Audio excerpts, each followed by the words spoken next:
We're settling in for a deep dive today. We're looking at a piece of gear that really defines modern commercial audio management.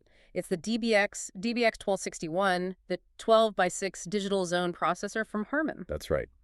And our mission today is to really get under the hood and see how this one box manages to replace, well, basically a whole rack of other gear for complex jobs. It sounds like it simplifies things a lot. So let's start with that name, the 12 by 6. What does that tell us right out of the gate? It's the core spec. You've got 12 total inputs and 6 discrete outputs. And the inputs are, a mix. You get those balanced Euroblock connectors for really solid, professional, and so The paging mics and things like that. Exactly.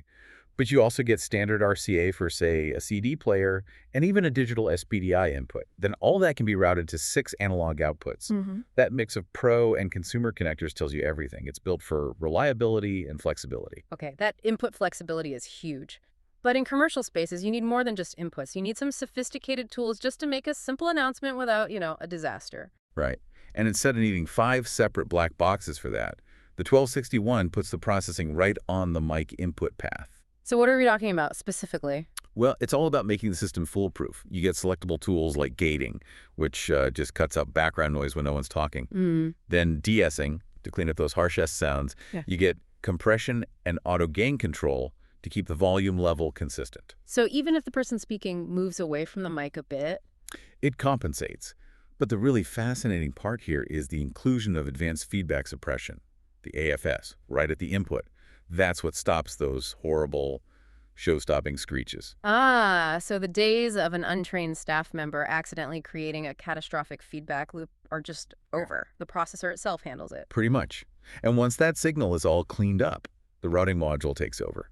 That's really the brains of the operation. And what's it doing? It's handling primary source selection for each zone, but critically, it also manages source ducking. So when someone speaks into that priority mic, the background music automatically fades down.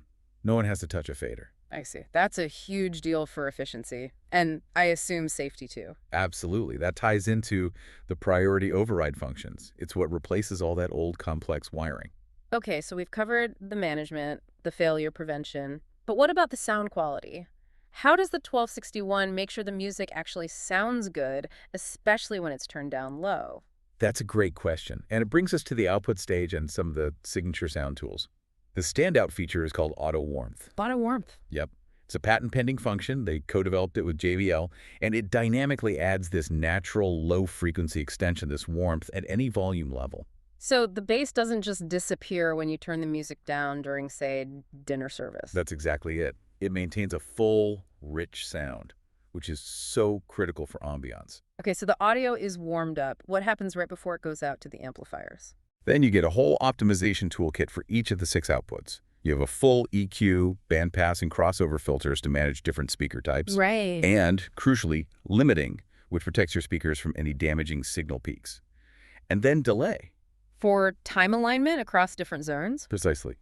To make sure the sound arrives everywhere at the exact same moment. And the unit can do all of this because it's so fast. It's using DBX type IV conversion. The propagation delay is just 0.6 milliseconds. It's practically nothing. Wow, that is incredibly fast. Okay, last piece of the puzzle, control. Once it's all set up and tuned, how do people actually manage it day to day? Control is super flexible. For the end users, you've got these simple wall panel zone controllers, just basic stuff, source select, volume up, volume down. And for the administrators? That's where it's interesting. There's a built-in real-time clock, so you can program changes. Yeah. Like automatically turn the music up for happy hour, then lower it late at night. Yeah. No one even has to be there. That's automation. But what about remote management if you're handling multiple venues? And that's the other big thing, Ethernet control. It lets you monitor and tweak the system from literally anywhere over a network or even a wireless access point. It's what really separates it from older analog systems. So to sum it up, the Zone PRO 1261 really seems to pack in every tool you could need, processing, protection, and control, to just maximize how a system works in these tough commercial settings. It really does. It simplifies the physical setup while adding all these layers of intelligence. A true all-in-one solution. And that actually leads to a final thought for you to chew on.